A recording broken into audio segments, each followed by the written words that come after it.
ಹಾಡಹಗಲೇ ಮಂಗಳೂರಿನಲ್ಲಿ ಉದ್ಯಮಿಯೊಬ್ಬರ ಹತ್ಯೆ ನಡೆದಿದೆ. ನಗರದ ಕದ್ರಿ ಪ್ರದೇಶದಲ್ಲಿ ಬಸ್ ಮಾಲೀಕ ಅನೀಶ್ ಶೆಟ್ಟಿ ಎಂಬುವರ ಮೇಲೆ ರೌಡಿ ಶೀಟರ್ ಹೇಮಂತ್ ಎಂಬಾತ ಮಾರಣಾಂತಿಕ ಹಲ್ಲೆ ನಡೆಸಿದ್ದ. ಅನೀಶ್ ಹೊಟ್ಟೆ, ಕತ್ತು ಮತ್ತು ಮುಖದ ಮೇಲೆ ಗಂಭೀರ ಗಾಯಗಳಾಗಿತ್ತು.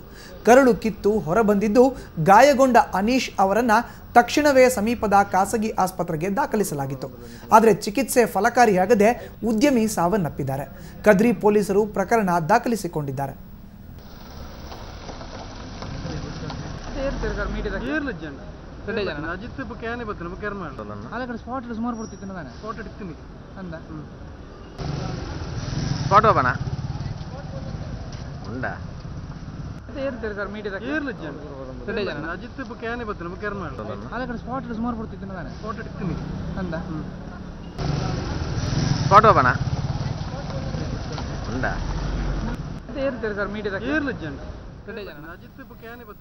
ಇದು ಹಾಡಹಗಲೇ ಮಂಗಳೂರಿನಲ್ಲಿ ನಡೆದಿರುವಂತಹ ಘಟನೆ. ಉದ್ಯಮಿಯೊಬ್ಬರ ಹತ್ಯೆ ನಡೆದಿದೆ. ನಗರದ ಕದ್ರಿ ಪ್ರದೇಶದಲ್ಲಿ ಬಸ್ ಮಾಲೀಕ ಅನೀಶ್ ಶೆಟ್ಟಿ ಎಂಬುವರ ಮೇಲೆ ರೌಡಿ ಶೀಟರ್ ಹೇಮಂತ್ ಎಂಬಾತ ಮಾರಣಾಂತಿಕ ಹಲ್ಲೆ ನಡೆಸಿದ್ದ.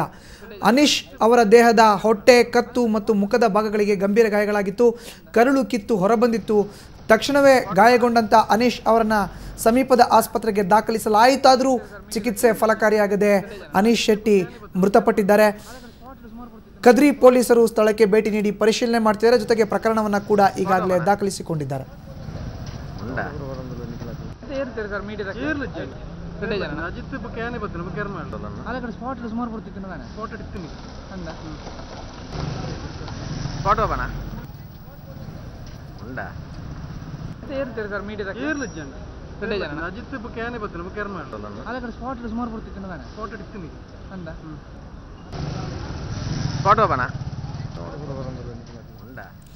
ಇನ್ನು ಇದೇ ವಿಚಾರಕ್ಕೆ ಸಂಬಂಧಪಟ್ಟಂತೆ ಹೆಚ್ಚಿನ ಮಾಹಿತಿಯನ್ನು ನೀಡ್ತಾರೆ ನಮ್ಮ ಮಂಗಳೂರು ಪ್ರತಿನಿಧಿ ಸುಕೇಶ್ ಕುಮಾರ್. ಈಗ ನಮ್ಮ ಜೊತೆ ದೂರವಾಣಿ ಸಂಪರ್ಕದಿದ್ದಾರೆ.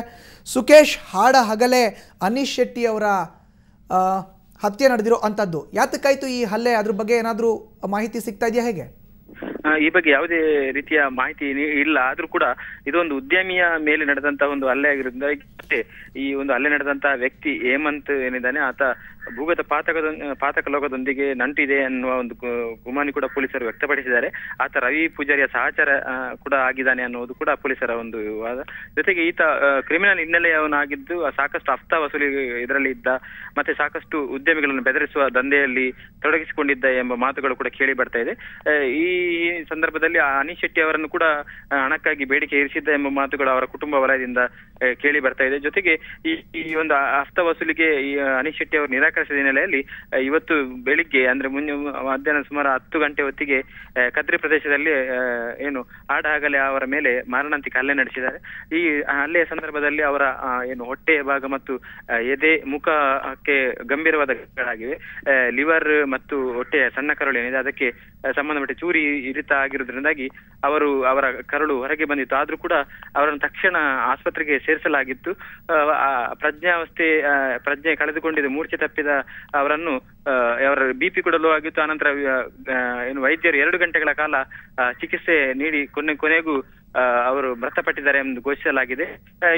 ಈ ಬಗ್ಗೆ ಪೊಲೀಸರು ಗಂಭೀರವಾಗಿ ಪ್ರಕರಣವನ್ನು ದಾಖಲಿಸಿಕೊಂಡಿದ್ದಾರೆ. ಜೊತೆಗೆ ಇದೊಂದು ಭೂಗತ ಲೋಕದ ಕೈವಾಡ ಇರುವ ಸಾಧ್ಯತೆಗಳು ಕೂಡ ಇವೆ. ಇನ್ನು ಸುಕೇಶ್, ಹೇಮಂತ್ ಅನ್ನ ರೌಡಿ ಶೀಟರ್ ಈ ಒಂದು ಹಲ್ಲೆ ಮಾಡಿರೋ ಅಂಥದ್ದು, ಜೊತೆಗೆ ಹತ್ಯೆ ಮಾಡಿರೋ ಅಂಥದ್ದು, ಆತನ ಈಗ ಪೊಲೀಸರು ಬಂಧಿಸಿದಾರ? ಆತ ಎಲ್ಲಾದ್ರೂ ಸಿಕ್ಕದ್ನ? ಹೇಗೆ ಈ ಒಂದು ಕೃತ್ಯದಲ್ಲಿ ಹೇಮಂತ್ ಜೊತೆಗೆ ಯಾರೆಲ್ಲ ಇದ್ದಾರೆ ಎನ್ನುವ ಬಗ್ಗೆ ಕೂಡ ಒಂದು ಮಾಹಿತಿಯನ್ನು ಕಲೆ ಹಾಕ್ತಾ ಇದ್ದಾರೆ. ಹೇಮಂತ್ ಅನ್ನು ಬಂಧಿಸಲಿಕ್ಕೆ ಈಗಾಗಲೇ ನಗರದ ಪೊಲೀಸ್ ಕಮಿಷನರ್ ಅವರು 3 ತಂಡಗಳ ರಚಿಸಿದ್ದಾರೆ. ಈ ಬಗ್ಗೆ ವಿಶೇಷವಾದ ಒಂದು ತನಿಖೆಯನ್ನು ಕೂಡ ನಡೆಸಲಿಕ್ಕೆ ವಿಶೇಷವಾದ ತಂಡವನ್ನು ಕೂಡ ನೇಮಿಸಲಾಗಿದೆ. ಒಟ್ಟು 3 ತಂಡಗಳು ಈಗಾಗಲೇ ಹೇಮಂತ್ ಹಾಗೂ ಆತನ ಸಹಚರರಿಗಾಗಿ ಬಲೆ ಬೀಸಲಾಗಿದೆ. ಈ ಒಂದು ಕೃತ್ಯದಲ್ಲಿ ಯಾರೆಲ್ಲ ನೇರವಾಗಿ ಮತ್ತು ಪರೋಕ್ಷವಾಗಿ ಕೈವಾಡ ಹೊಂದಿದ್ದಾರೆ ಅನ್ನೋದ್ರ ಬಗ್ಗೆ ಕೂಡ ಪೊಲೀಸರು ತನಿಖೆ ನಡೆಸಿದ್ದಾರೆ. ಆದ್ರೂ ಕೂಡ ಹೇಮಂತ್ ಇದುವರೆಗೂ ಕೂಡ ಬಂಧನ ಆಗಿಲ್ಲ. ಓಕೆ, ಧನ್ಯವಾದ ಸುಕೇಶ್ ಕುಮಾರ್ ನಿಮ್ಮ ಮಾಹಿತಿಗೆ.